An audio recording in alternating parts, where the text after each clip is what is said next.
देखिए कितना पानी है इसमें।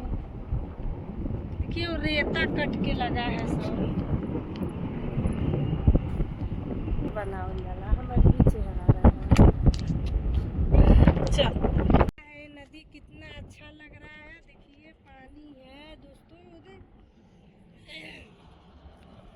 देखिए आप लोग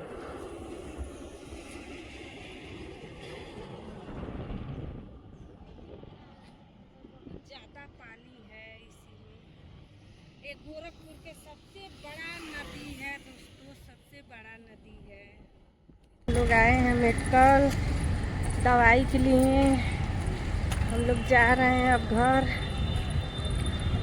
और बताइए आप लोग कैसे हैं। लाइक सब्सक्राइब जरूर करना दोस्तों।